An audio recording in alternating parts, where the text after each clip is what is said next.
Every night for almost a year, I had dreamed of the same woman. She had long, wavy red hair and emerald green eyes. She was always there with no exception. As crazy as it may sound, I fell in love with her. I know how pathetic it must sound to you, but it is true. I fell in love with my dream girl. I had no idea who she was because I had never seen her before. She was, without a doubt, the single most beautiful woman in the world. So I knew that if I had ever seen her in real life before, I would never have forgotten it. Every dream was the same. Every single night I'd drift off into my slumber, and once I had crossed over into the dream world, there she would be lying next to me. Her hypnotic eyes would stare into mine, and I would stare right back. She would smile, hold my hand, and then kiss me deeply, before we would inevitably make love. I was never very successful when it came to relationships. I am not what I'd consider overly attractive, but I'm confident that I'm not ugly either. I just never had much luck with communicating with the opposite sex. I'm not gay, so that wasn't the issue. I just never possessed the desire to make any real effort when it came to courting potential partners. It wasn't until the very first night that she came to me that I finally felt a genuine attraction. I did my typical nightly rituals of listening to creepypasta narrations on YouTube while drinking a nice glass of wine. Once I finished my drink, I crawled into bed and drifted off almost immediately. That first night, I thought someone had broken into my house. She was lying there, and I almost freaked out, but then I realized that I was dreaming. I've always been a lucid dreamer, so the idea that I knew I was dreaming didn't seem so far-fetched. Shh, it's okay, my love, she whispered, stroking my face with her hand. Suddenly she leaned in and kissed me for the first time. I felt no desire to fight her, and I embraced her affection. We made love for the first time that night, and when we were finished, we laid there holding each other. "Who are you?" I asked, stroking her long red locks. Rebecca, she answered. "I love you, Rebecca," I said, genuinely feeling as much for the first time in my entire life. I love you too, she reciprocated. I woke up the next morning trying to understand what exactly happened that night. From then on, it became a recurring dream. It was the same every night. We'd lay there, she'd kiss me, we'd make love, and we'd hold each other. Sometimes we'd talk about things. We'd talk about how my day went, about my plans for the future. I think that was what truly made me fall deeply in love with her. I had never connected with a real person as I did her. No one ever listened to my story, nor asked me what I wanted out of life.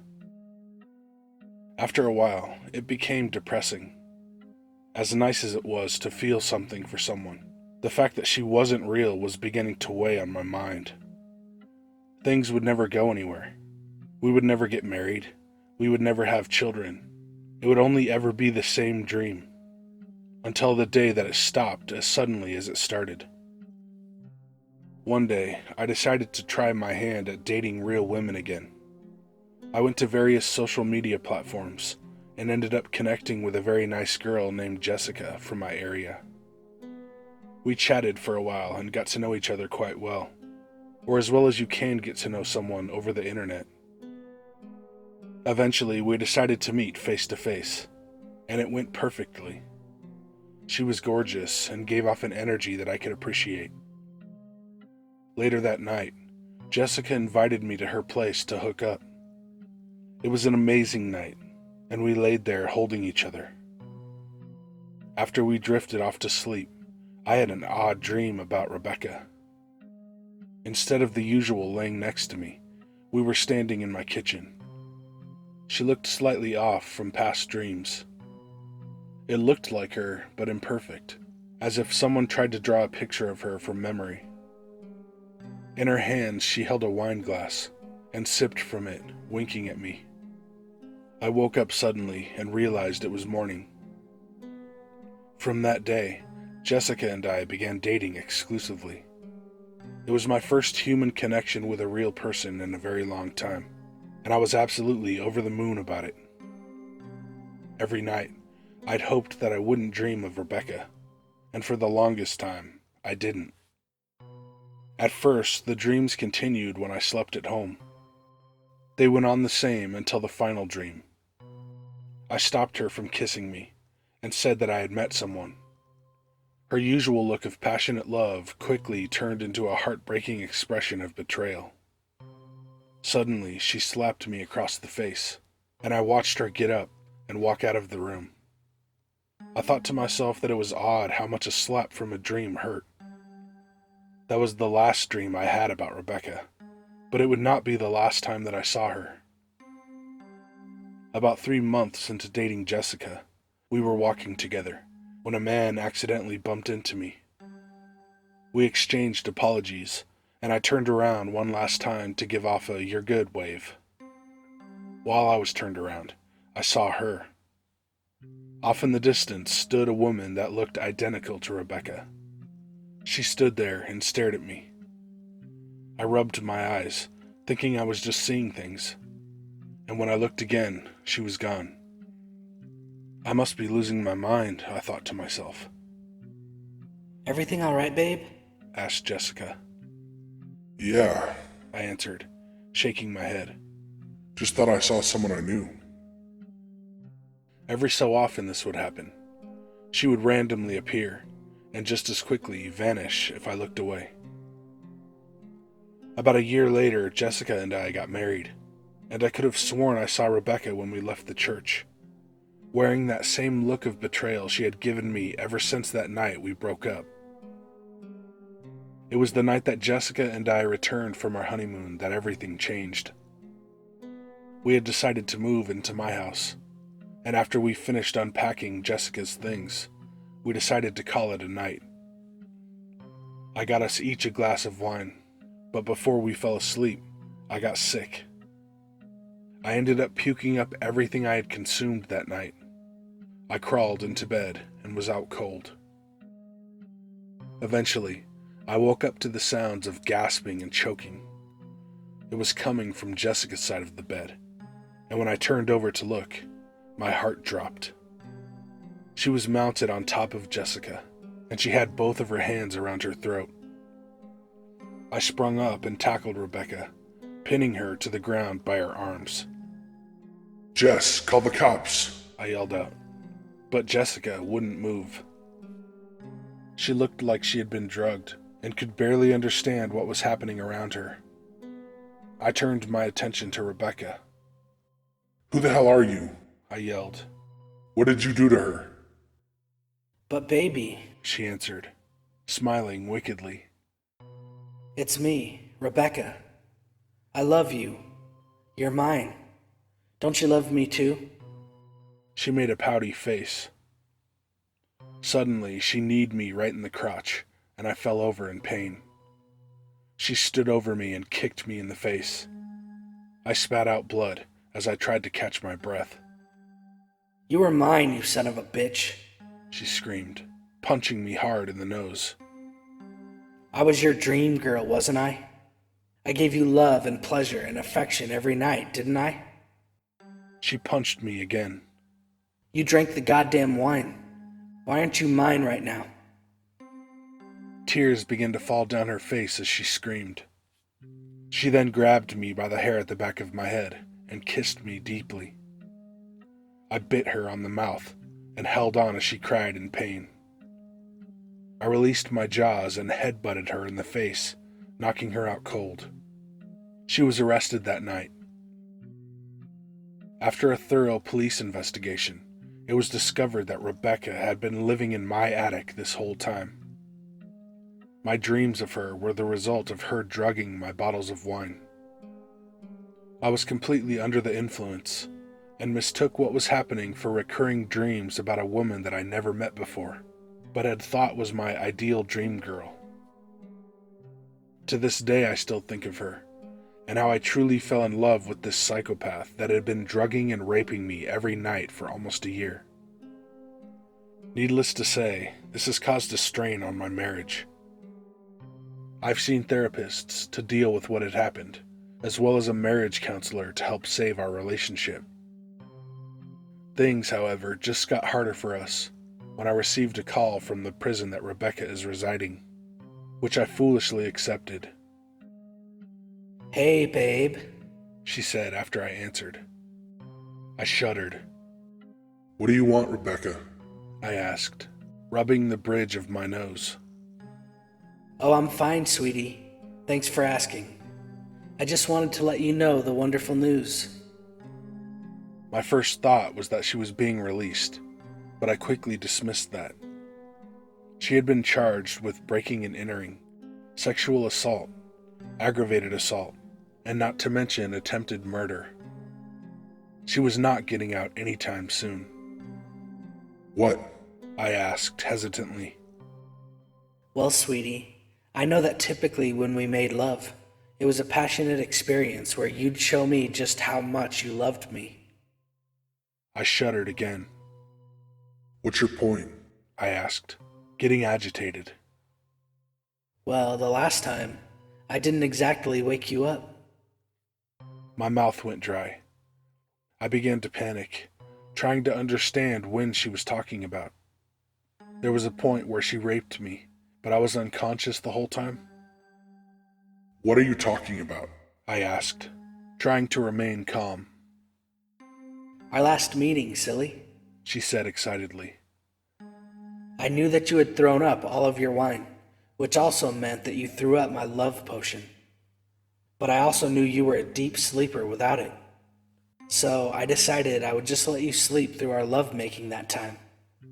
That bitch in your bed was fully dosed, so she didn't even know what was going on, other than having a pretty fucked up dream. She giggled, and I tried not to throw up. What exactly are you trying to say? I asked, knowing very well what she was telling me. Isn't it obvious? She giggled again, and then she whispered, You're going to be a dad.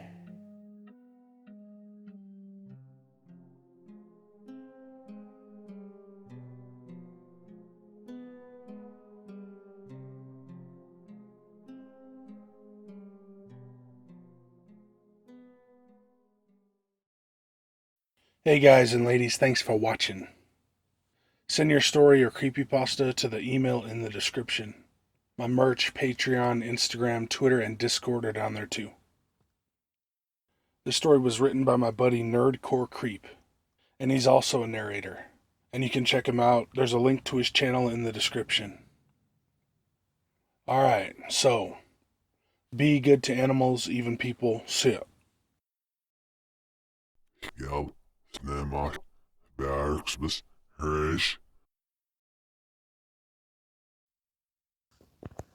Let me tell you this story, Slooch. Let me see. Let me tell you. So, I had a dream, and it was, I had a dream, and I had this little hamster with, it didn't have the front legs. They were like nubs, and I went to a restaurant, and other people had like their animals. I think everyone had like squirrels and shit. I don't remember, but so my hamster was running around, and I went and sat like in the back. There was like tables in the restaurant that were like in the back rooms with like pipes and shit. And so I sat down and was looking through the menu, and the waitress said something. She kept coming by. She had like an attitude. She pissed me the fuck off somehow. And I kept worrying about where my hamster was, because it was running around. And I